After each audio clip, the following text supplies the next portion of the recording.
The night air hung thick over Saipan's coastal plain. July 6, 1944, 2100 hours. Behind the Army's front lines, 4 Marines from the 10th Marine Regiment's artillery battery crouched beside their M2 A1 105mm howitzer, running final checks on a weapon that military doctrine said had no business this close to enemy infantry. The gun weighed 4,240 pounds, designed to lob 33-pound shells from miles behind friendly lines, not to engage human targets at ranges measured in yards.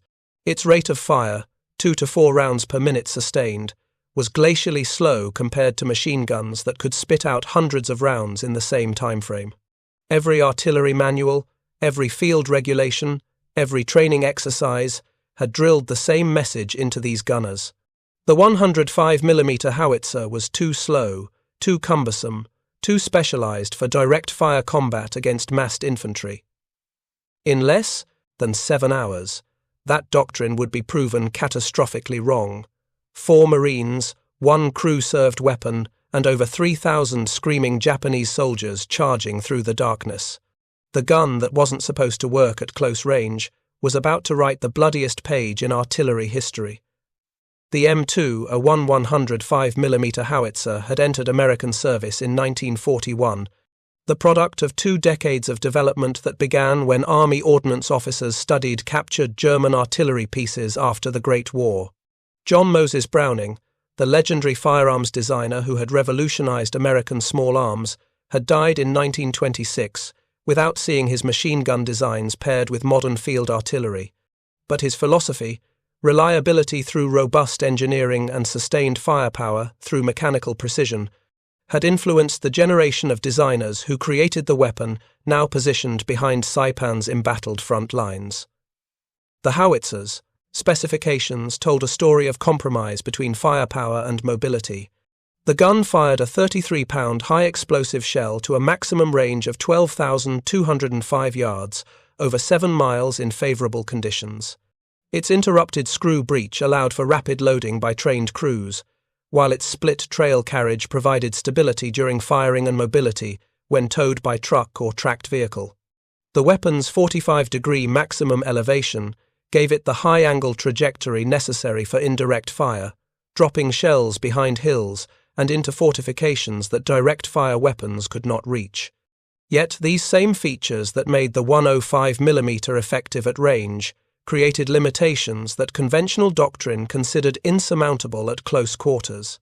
The gun's traverse, the horizontal arc through which it could rotate without moving the entire carriage, measured only 46 degrees. A machine gun could sweep across a broad front with minor adjustments. The howitzer required the entire 4-man crew to manhandle the trail legs into new positions when targets moved beyond its limited traverse. The process consumed precious seconds that automatic weapons could use to deliver devastating fire. More critically, the howitzer's loading sequence demanded coordination that automatic fire made obsolete.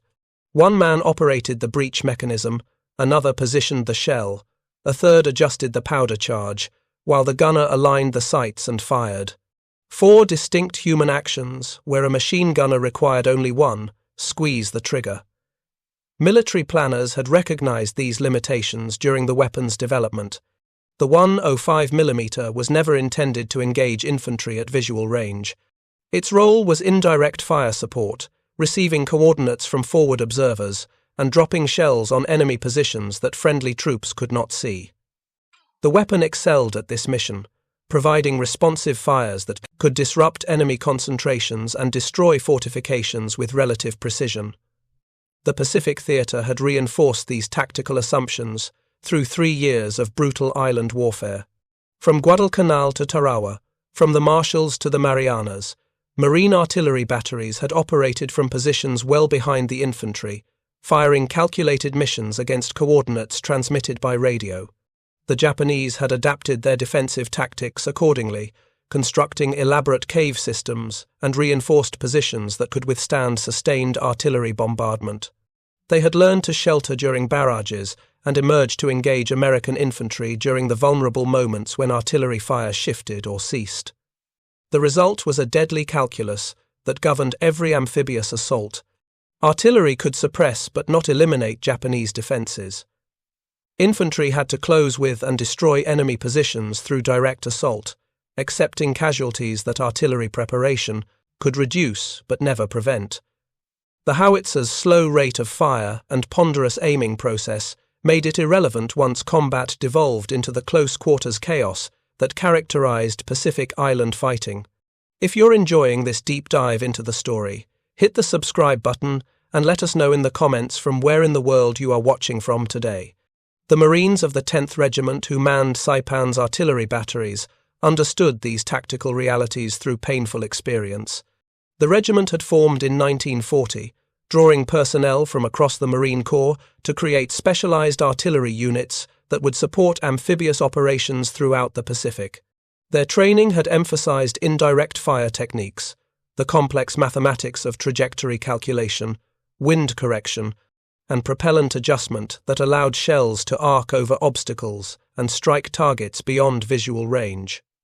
By June of 1944, when the 5th Amphibious Corps launched Operation Forager to capture the Mariana Islands, the 10th Marines had participated in campaigns across Guadalcanal, Tarawa, and other contested islands. They had perfected the art of shore bombardment coordination, firing from positions established within hours of amphibious landings while infantry units pushed inland. Their howitzers had become mobile fire bases that could displace rapidly as the front lines advanced, maintaining continuous support for the advancing riflemen. Saipan presented tactical challenges that strained these established procedures. The island measured roughly 5.5 miles wide by 12.5 miles long. Its 185 square kilometers dominated by mountainous terrain that channeled American advances along predictable routes. Japanese forces under Lieutenant General Yoshitsugu Saito numbered over 30,000 troops, nearly double pre-invasion intelligence estimates. They had spent months preparing defensive positions that exploited every natural advantage the island offered. The American invasion began on June 15th, with the 2nd and 4th Marine Divisions landing on southwestern beaches near the town of Charancanoa. The assault had anticipated light resistance following 3 days of naval bombardment that had pounded Japanese positions with shells from battleships and cruisers. Instead, the Marines met concentrated fire from artillery positions that had survived the bombardment through careful camouflage and use of reverse slope positions that shielded guns from naval observation. The Japanese had registered their artillery on the invasion beaches with meticulous precision, using surveyed landmarks to ensure accurate fire without direct observation. The result was a bloodbath that cost the assault forces over 2,000 casualties on D-Day alone.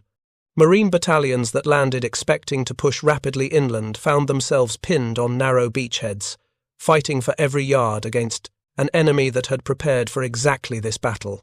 The 10th Marines artillery battalions began landing in the afternoon of D-Day, their howitzers transported ashore by amphibious vehicles called DUKWs, 6-wheeled trucks modified for water operation. Under normal circumstances, artillery would establish firing positions several miles behind the front lines, using the range advantage of their weapons to support infantry from relative safety. Saipan's compressed battlefield eliminated this luxury. The narrow beachhead meant that artillery batteries deployed within a few hundred yards of forward infantry positions, close enough that Japanese counter-battery fire and infiltration attacks posed constant threats. Lieutenant Colonel Kenneth Jorgensen's 4th Battalion, 10th Marines, equipped with 105mm howitzers, positioned near a radio station just inland from Green Beach. The battalion's 3 firing batteries, each with 4 howitzers, established hasty positions that traded proper preparation for speed of deployment. Gun crews scraped shallow depressions for their weapons, using coral sand to create rudimentary berms that offered minimal protection against incoming fire. The positions violated every principle of artillery emplacement taught in peacetime, but Saipan's tactical situation left no alternatives. The battle that followed D-Day developed into a grinding advance through terrain that negated American advantages in mobility and firepower. Japanese defenders fought from cave positions connected by tunnels, emerging to engage American troops before withdrawing to underground positions that artillery and airstrikes could not reach. Every ridgeline, every ravine, every patch of sugarcane concealed positions that had to be reduced through direct assault by infantry carrying flamethrowers, satchel charges, and grenades. The 10th Marines batteries fired continuously, supporting the advance through missions called in by forward observers, who moved with the infantry. The howitzers expended thousands of rounds, their barrels growing hot from sustained firing that pushed the weapons beyond peacetime maintenance schedules. Gun crews worked in shifts, loading and firing with mechanical precision, while other Marines hauled ammunition from supply dumps to the firing positions. The physical demands were immense, each 33-pound shell requiring careful handling, while Japanese artillery searched for American gun positions. By early July, the American advance had pushed Japanese forces into the island's northern reaches, compressing Saito's garrison into a pocket that grew smaller each day. Intelligence reports indicated that enemy forces were nearing collapse, their supplies exhausted, and their defensive positions overrun by the methodical American advance. The 2nd Marine Division had been pulled from the line and placed in reserve, its sector assumed by the Army's 27th Infantry Division, which would hold the western flank, while the 4th Marine Division pushed along the eastern coast. The 27th Infantry Division's positions on the night of July 6th ran along a north-south line approximately 1 mile inland from Saipan's western coast. The division's 105th Infantry Regiment held the left flank, its 1st and 2nd Battalions deployed in positions that followed the terrain's natural contours. Behind the infantry lines, a battery of the 10th Marines 105mm howitzers had established positions to provide close support for the Army units, an arrangement born from the compressed battlefield that put every available weapon within range of the front lines. The 4-man crew that would shortly write artillery history consisted of men whose names would be lost to official records, but whose actions would influence Marine Corps doctrine for generations. They were specialists in the complex art of indirect fire, trained to translate coordinates into trajectories, to adjust powder charges for range and elevation, to maintain their weapon under conditions that would have appalled peacetime inspectors. Their howitzer, serial number lost to history, was one of over 8,000 M2A1S manufactured by this point in the war, identical in specifications to weapons firing across Europe and throughout the Pacific. As darkness settled over Saipan on July 6th, these 4 Marines performed the routine maintenance that kept their weapon functional. They cleaned the breech mechanism, inspected the recoil system for hydraulic leaks, and organized their ammunition supply into ready positions, where shells could be grabbed without fumbling in darkness. The battery had fired 23 missions that day, expending over 100 rounds in support of the Army's advance. Standard procedure called for reduced firing during night hours, conserving ammunition for the expected dawn offensive. The Japanese had different plans. Throughout the evening, American listening posts detected unusual activity in Japanese positions. Radio intercepts picked up message traffic that suggested movement of large forces, while forward observers reported sounds of preparation that preceded major attacks. At 2200 hours, American intelligence officers issued warnings that Japanese forces might be preparing a counterattack, possibly a banzai charge of the type that had characterized enemy tactics throughout the Pacific campaign. The warnings triggered standard defensive procedures. Infantry battalions reinforced their positions, bringing additional ammunition forward and ensuring that crew-served weapons had clear fields of fire. Artillery batteries prepared for likely missions, pre-calculating firing solutions for defensive concentrations that would support the infantry if attacked. The howitzer crews readied their weapons, knowing that indirect fire missions might come rapidly once fighting began. What none of them anticipated was that their carefully positioned 105mm howitzer, designed and trained for missions fired at targets miles away, was about to be employed in the one-role doctrine insisted it could never fulfill. Direct fire against massed infantry at ranges so close that the gun's barrel would be nearly horizontal. The weapon transformed from precision artillery piece to the largest shotgun in the Marine Corps arsenal. The night that would prove every tactical assumption wrong was 7 hours away. The first indication that something catastrophic was about to unfold came at 0300 hours on July 7th. Private First Class Robert Wagner, manning a listening post 200 yards forward of the 105th Infantry's front line, heard sounds that made his blood run cold. Not the occasional movement of Japanese patrols, not the sporadic rifle fire that characterized nighttime harassment, but organized noise on a scale that suggested hundreds, perhaps thousands of men preparing for coordinated action. The sounds carried across the darkness with terrifying clarity. Officers' voices shouting commands in Japanese, the rhythmic chanting that preceded banzai charges, soldiers psychologically preparing themselves for suicide attacks through ritual invocations of the Emperor's divinity. The metallic clatter of weapons being readied, bayonets fixed to rifles, grenades distributed among troops who would not survive to see dawn. Wagner grabbed his field radio and transmitted a single word that would trigger the defensive response. Banzai. Behind the army lines, the artillery battery received the warning simultaneously with infantry commanders. The 4 Marines manning their 105mm howitzer had been resting in shifts, 2 men alert while 2 slept in a hastily scraped foxhole 10 yards from their gun. The warning brought all 4 to full alertness instantly. The lethargy of interrupted sleep burned away by adrenaline and the day-day, certain knowledge that American lives now depended on their weapons' performance. Corporal James Henderson, the gun's section chief, made the critical decision that would define the next several hours. Instead of preparing for standard indirect fire missions, coordinates transmitted by radio and calculated through firing tables, he ordered his crew to prepare the howitzer for direct fire. The decision violated decades of artillery doctrine, contradicted every training manual the Marines had studied, and represented tactical improvisation born from desperate necessity rather than approved procedure. Direct fire required fundamentally different procedures than indirect fire. The gun's elevation would be nearly horizontal rather than the high angles used for arcing shells over obstacles. The traverse would need to be adjusted constantly to track moving targets rather than remaining fixed on calculated coordinates. Most critically, the crew would be firing at targets they could see, at ranges measured in dozens of yards rather than thousands, using a weapon that was never designed for such employment. Henderson's crew began the hasty modifications that would transform their artillery piece into a direct fire weapon.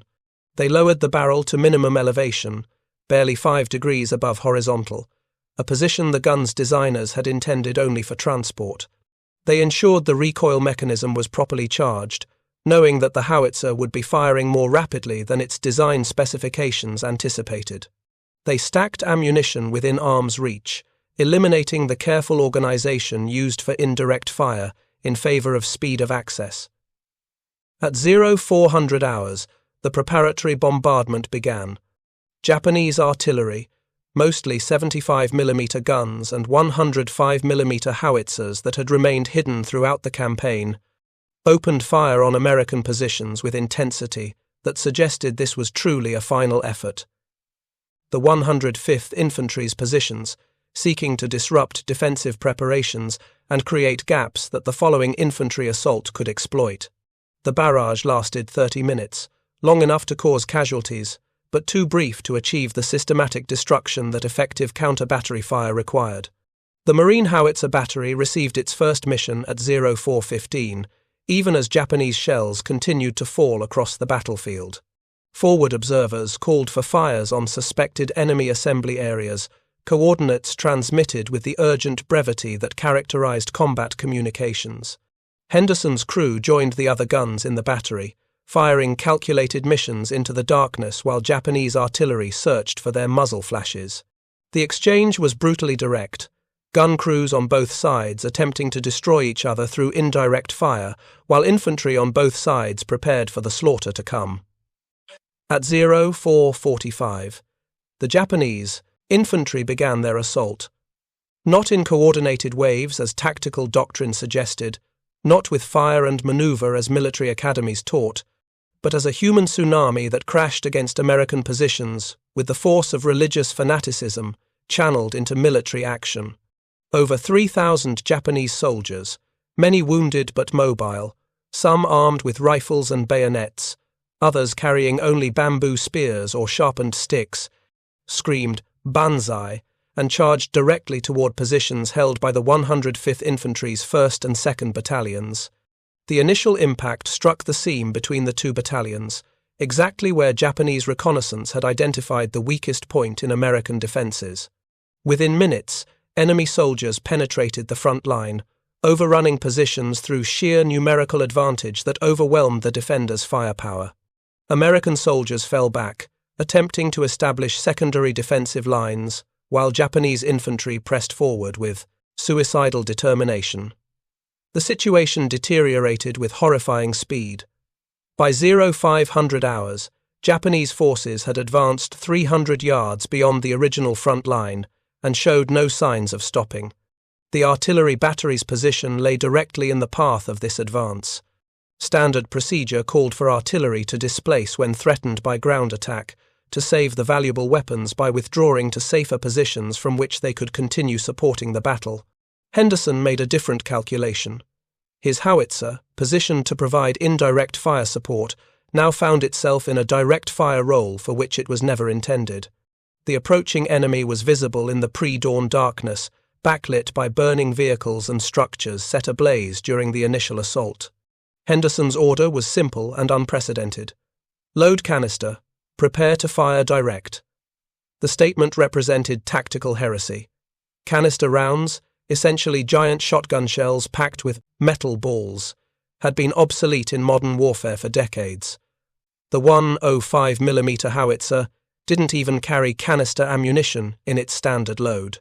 What Henderson meant was high explosive shells fired at minimum range with contact fuses, turning precision artillery projectiles into improvised area weapons that would detonate on impact rather than after penetrating into the ground or structures.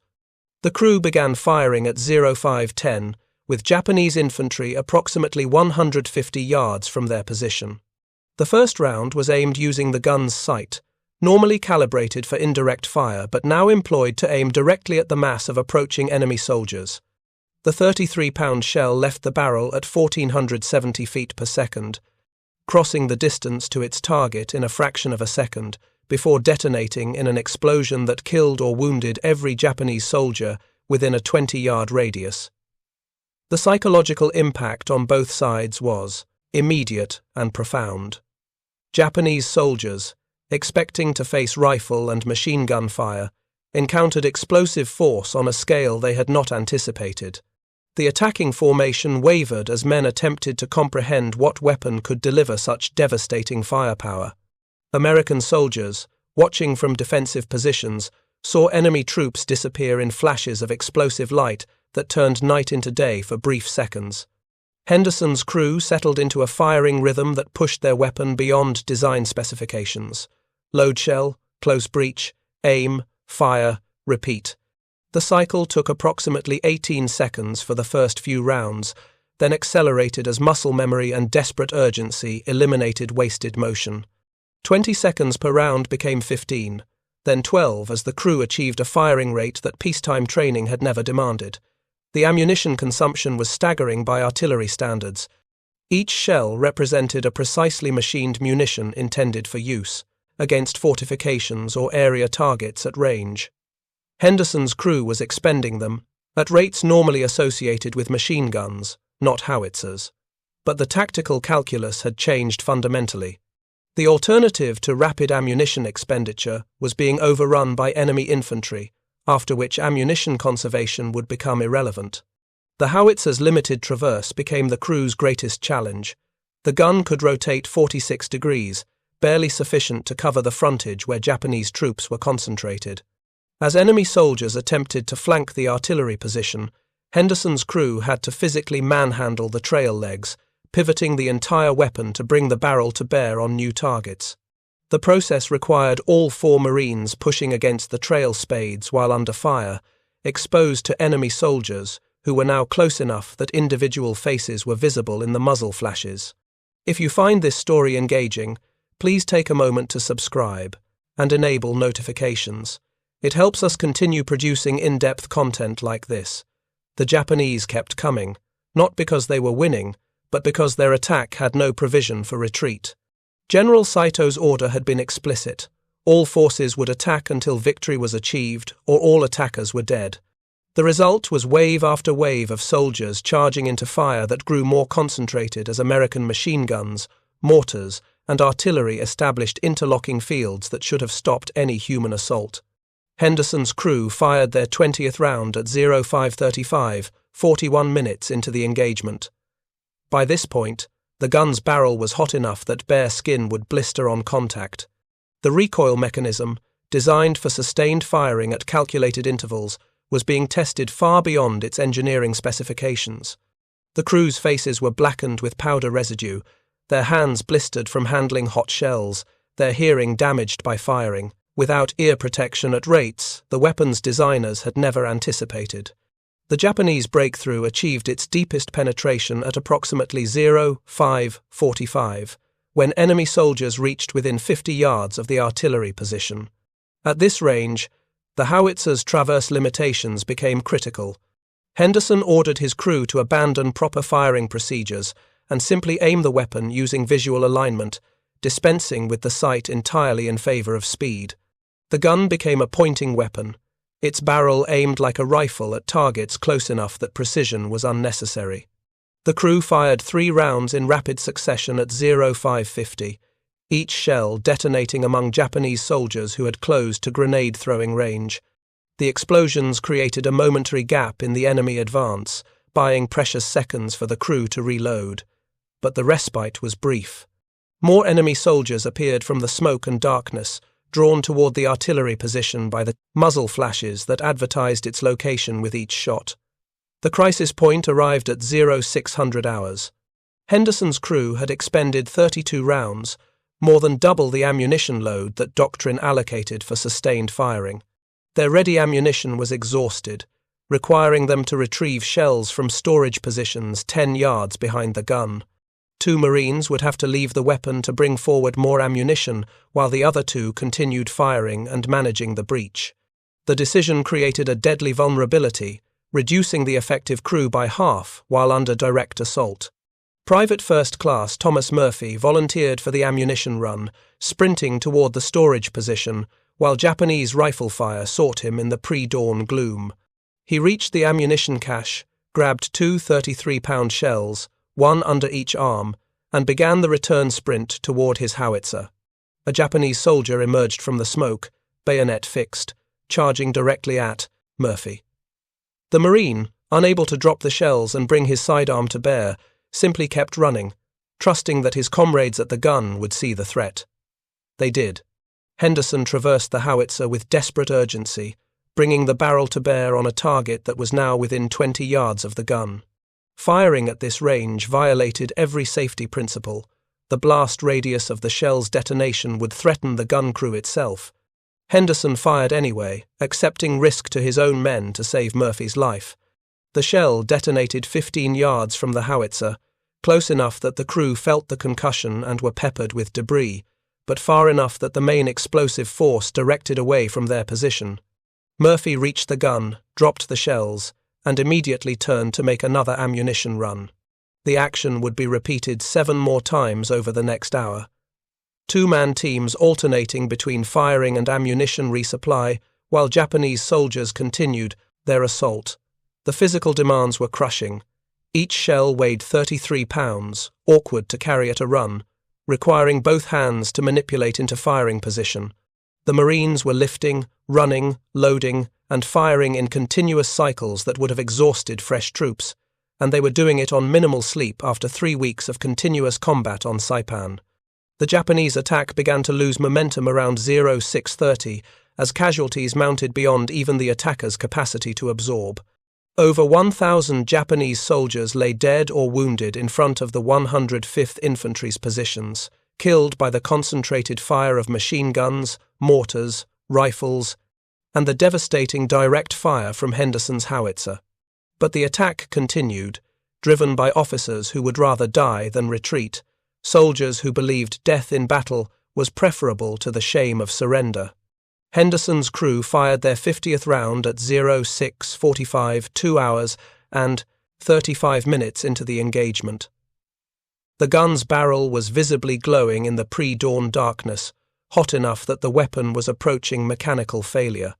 The recoil mechanism was leaking hydraulic fluid, visible as dark stains on the gun's breech assembly. The Marine's physical condition was approaching collapse, muscles trembling from exhaustion and adrenaline, movements becoming slower as energy reserves depleted. The turning point came not from American firepower alone, but from the simple mathematics of attrition. The Japanese attack force, which had numbered over 3,000 at the start of the assault, had been reduced to scattered groups of survivors who could no longer maintain coordinated offensive action. The wave attacks that had characterized the initial assault gave way to individual soldiers and small groups attempting to reach American lines through sheer determination rather than tactical coherence. At 0700 hours, with dawn beginning to illuminate the battlefield, Henderson's crew fired what would be their final round of the engagement. The target was a group of approximately 20 Japanese soldiers attempting one last rush toward the artillery position. The shell detonated in their midst with the same devastating effect as the previous 50 rounds, and when the smoke cleared, the approach to the Howitzer position was empty of living enemy soldiers. The silence that followed was surreal after hours of continuous noise. No more Japanese battle cries, no more rifle fire seeking the artillery position, no more explosions as shells detonated among the attackers. Henderson's crew stood beside their weapon, too exhausted to celebrate, too professional to assume the threat was over until officially notified. They performed immediate action drills on their howitzer, checking the recoil mechanism and barrel condition, preparing to resume firing if required. The assessment of the battlefield began at full dawn, 07:30 hours, when American troops cautiously advanced to determine if the Japanese attack had truly ended or merely paused. What they discovered was carnage on a scale that shocked even veterans of Tarawa and other brutal Pacific battles. The approach to the 105th Infantry's positions was carpeted with Japanese dead, over 4,000 bodies in front of a defensive line that stretched less than 1,000 yards. Henderson's howitzer crew had fired 51 rounds during the engagement, expending over 1,600 pounds of high-explosive munitions in direct fire against targets that doctrine insisted howitzers could not effectively engage. The weapon had performed far beyond its design specifications, sustaining a rate of fire that should have caused mechanical failure, but instead had operated with the reliability that characterized American engineering throughout the war. The tactical implications were immediately apparent to officers who examined the battlefield. The howitzer's direct fire had created a beaten zone in front of the artillery position, where Japanese casualties were proportionally higher than in adjacent areas, covered only by small arms and machine gun fire. The 33-pound shells, designed to destroy fortifications at range, had proven devastatingly effective against massed infantry when employed at close range with contact fuses. The official casualty count for the July 7th Banzai charge recorded 4,311 Japanese soldiers killed, with American casualties numbering approximately 1,000 killed and wounded. The numbers told only part of the story. Henderson's four-man crew, operating a single howitzer in a role for which the weapon was never intended, had directly engaged and killed over 150 Japanese soldiers, roughly 3% of the total enemy force involved in the attack. The weapon itself survived the engagement, but required extensive maintenance before returning to service. The barrel showed signs of thermal stress that exceeded peacetime acceptance standards, with measurements indicating that metallurgical properties had been altered by sustained high-temperature firing. The recoil mechanism required complete rebuilding, its hydraulic seals damaged by firing cycles that exceeded design specifications by factors the engineers had never anticipated. The gun would return to service after a week of maintenance, but it would never be the same weapon it had been before that night on Saipan. The sun rose over Saipan on July 7, 1944, illuminating a battlefield that resembled descriptions of the Western Front from the Great War more than the jungle combat that had characterized the Pacific Campaign. The coastal plain where the 105th Infantry had held its positions was transformed into a landscape of death, bodies stacked in places where successive waves of attackers had fallen on top of earlier casualties.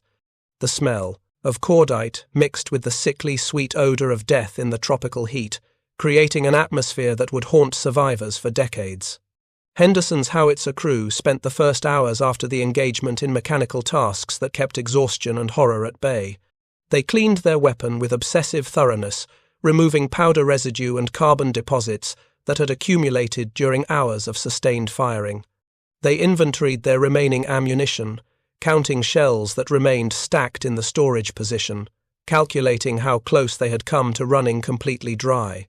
They discovered that 12 rounds remained, enough for perhaps 10 more minutes of firing at the rates they had sustained during the battle's peak. The physical toll on the 4 Marines became apparent as adrenaline faded and bodies reminded them of demands that had been ignored during combat. Their hands were blistered and burned from handling hot shells, the skin on their palms raw where it had contacted metal heated by firing. Their shoulders and backs ached from the repetitive motions of loading and the strain of manhandling the gun's trail legs to adjust traverse. Their hearing was damaged, likely permanently, from firing a weapon that produced over 160 decibels of sound without hearing protection. But these physical injuries were trivial compared to what they had accomplished. 4 Marines, operating a weapon that every tactical manual said was unsuitable for direct fire against infantry, had held a critical position and contributed decisively to defeating the largest banzai charge of the Pacific War. The question that would occupy military analysts for years to come was not whether the howitzer could perform in this role, the evidence was undeniable, but why doctrine had so thoroughly dismissed the possibility. The answer lay in the conservative nature of military thinking, particularly regarding weapons employment. The 105mm howitzer had been designed and fielded as an indirect fire weapon, and decades of training had reinforced this single-purpose employment. Artillery officers learned to calculate trajectories, to adjust for wind and elevation, to coordinate fires with forward observers who could not see the gun positions they were directing. The entire system assumed that howitzers would fire at targets beyond visual range, using the weapon's range advantage to support infantry from positions of relative safety. Direct fire represented a fundamental departure from this system. It required gunners to see their targets, to aim using visual alignment rather than calculated coordinates, to accept risks that indirect fire positions could avoid. Most critically, it demanded ammunition expenditure at rates that logistics officers considered wasteful. Henderson's crew had fired 51 rounds in approximately 2.5 hours, a consumption rate that would exhaust a battery's basic load in less than a day if sustained continuously. Yet the tactical situation on Saipan had rendered these doctrinal concerns irrelevant. The compressed battlefield, where front lines and artillery positions were separated by hundreds rather than thousands of yards, created conditions where indirect fire's advantages became liabilities. The speed with which Japanese forces penetrated American lines during the Banzai Charge meant that calculated firing solutions were obsolete before shells could be fired. Direct fire, for all its doctrinal disadvantages, provided the immediate response that the tactical situation demanded. Major General Harry Schmidt, commanding the 4th Marine Division and serving as the senior Marine officer on Saipan, visited the artillery position on the afternoon of July 7th. He walked the battlefield in front of Henderson's gun, observing the pattern of destruction that 51 rounds had created. The Major General, a veteran artilleryman himself who had commanded artillery units before rising to division command, understood immediately what he was seeing. This was not merely a successful defensive action, but a demonstration that artillery doctrine required fundamental reassessment. Schmidt's conversation with Henderson focused on technical details that would inform future tactical guidance. How had the crew aimed the weapon without proper sights calibrated for direct fire? Henderson explained that they had used the barrel itself as a pointing reference, aligning it visually with targets and accepting the crude accuracy that this method provided. At ranges of 100 yards or less, precision was unnecessary when firing high-explosive shells with 20-yard burst radiuses. How had they managed traverse without proper direct fire controls? The crew had simply manhandled the trail legs, pivoting the entire weapon to track moving targets.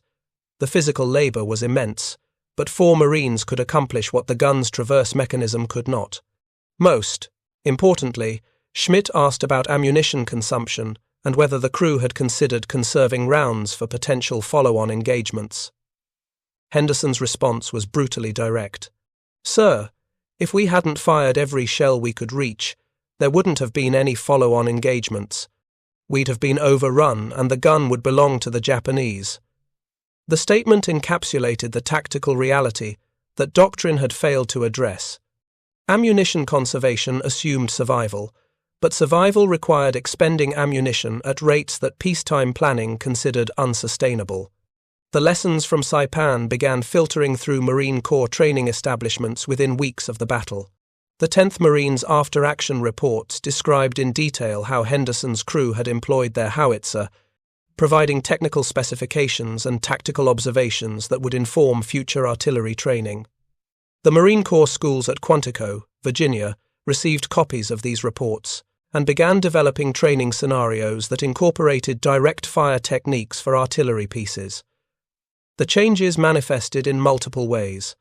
Artillery crews began training for direct fire missions, learning to aim their weapons using visual alignment rather than calculated trajectories. Ammunition allocations for field exercises increased to reflect the reality that close-range combat demanded higher expenditure rates than indirect fire missions.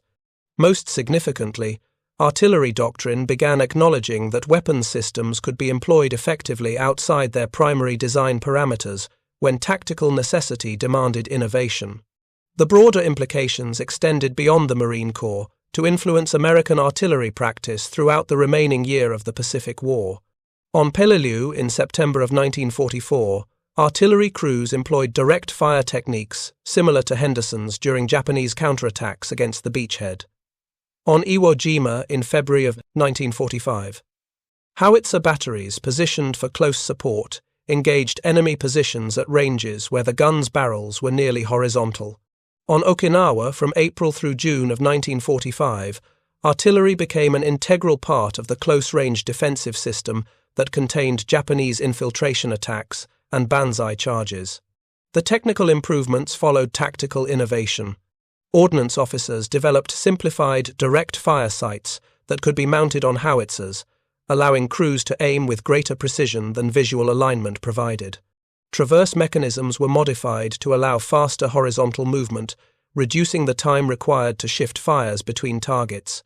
Training programs began emphasizing physical conditioning for artillery crews, recognizing that direct fire employment demanded levels of strength and endurance that indirect fire missions did not require. The Japanese, observing these tactical adaptations through their own brutal experience, modified their assault tactics accordingly. The massive banzai charges that had characterized earlier battles became less frequent, replaced by smaller-scale infiltration attacks that sought to avoid the devastating firepower that massed assaults now encountered.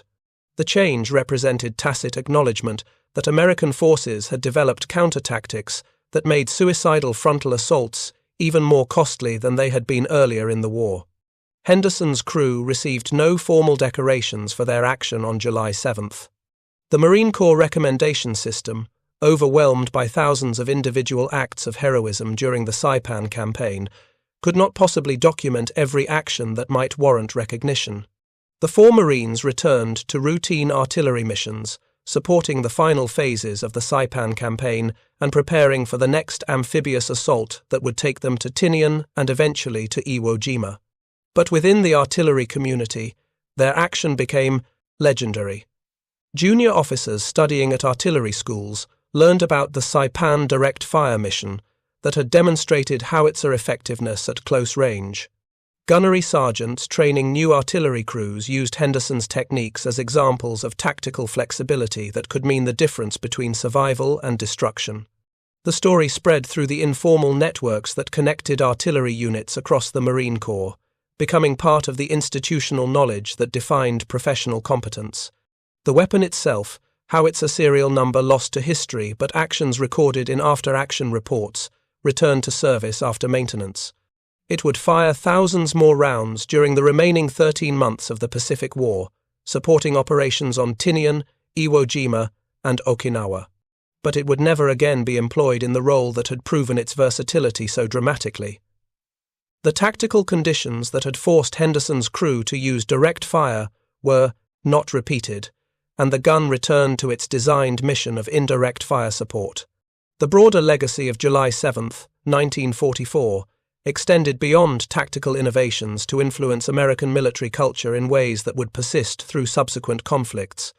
The action demonstrated that weapon systems were tools whose effectiveness depended not just on technical specifications, but on the creativity and determination of the soldiers who employed them.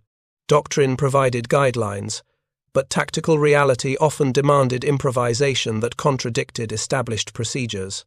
The most successful military organizations were those that recognized when circumstances required breaking rules rather than rigidly adhering to them. This cultural shift manifested clearly in the post-war period, when the Marine Corps conducted formal studies of artillery employment during the Pacific Campaign. The studies concluded that direct fire missions, while not primary roles for howitzers, represented legitimate tactical options that crews should be trained to execute. The 105mm howitzer's design, initially criticized as too heavy and too slow for the rapid maneuver warfare that some theorists envisioned, proved ideal for the sustained fire missions that actual combat demanded. The weapon's robustness allowed it to survive employment beyond design specifications, while its power provided effects that lighter weapons could not achieve. The statistical analysis of Saipan's July 7th action provided data that would influence artillery procurement decisions for decades. Henderson's crew had demonstrated that a single howitzer, properly employed, could engage effectively at the tactical level against massed infantry. The 150 confirmed enemy casualties, attributed to their 51 rounds, represented a kill ratio that exceeded machine gun effectiveness when measured by ammunition weight expended per enemy soldier killed. Each 33-pound shell, properly employed against massed targets, killed or wounded an average of 3 enemy soldiers. No small arm could match this efficiency. The logistics implications were equally significant. Henderson's crew had expended approximately 1,600 pounds of ammunition during the engagement, roughly equivalent to the ammunition load for 2 riflemen participating in sustained combat for the same duration. But those 2 riflemen would have achieved far fewer casualties than the howitzer crew, demonstrating that concentration of firepower through crew-served weapons provided advantages that distributed individual weapons could not match. These calculations influenced post-war artillery development programs that sought to maximize the effectiveness of existing weapon systems rather than developing entirely new designs. The M2A11 05mm howitzer, initially planned for replacement by more modern designs, remained in American service through the Korean War and into the early years of the Vietnam conflict.